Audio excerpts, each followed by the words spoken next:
Xarope caseiro arranca catarro, acaba com gripe forte e tosse seca. Faça em casa e previna toda a sua família.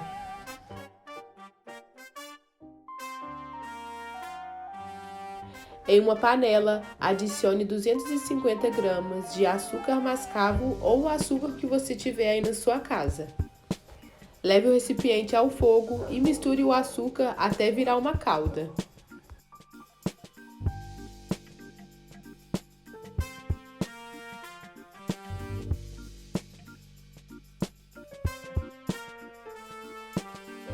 Ainda com o fogo baixo, quando formar uma calda, adicione 150 ml de água. Em seguida, adicione rodelas finas da metade de uma cebola roxa. O chá de cebola roxa é comumente usado em tratamentos caseiros para aliviar a tosse, melhorar a saúde respiratória, fortalecer o sistema imunológico e até mesmo como um expectorante. Além disso, o xarope de cebola roxa contém propriedades benéficas para a saúde cardiovascular.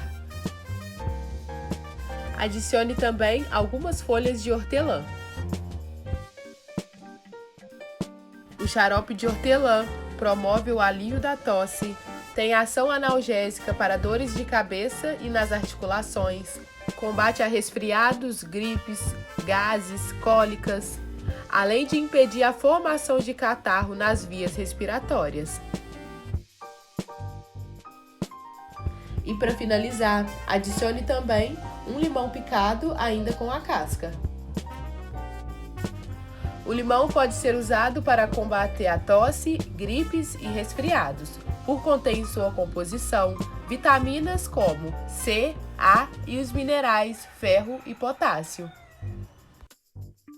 Deixe o xarope ferver por mais 5 minutos. Após o tempo, desligue o fogo, aguarde esfriar um pouco e reserve em um pote de vidro com tampa.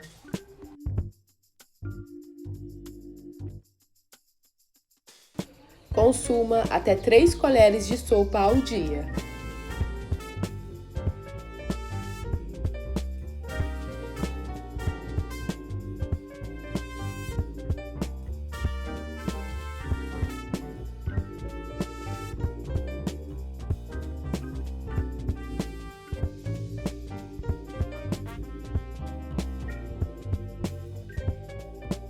Essa foi mais uma dica da saúde e beleza de pobre. Eu espero que vocês tenham gostado. Um beijo, tchau, tchau e até a próxima dica.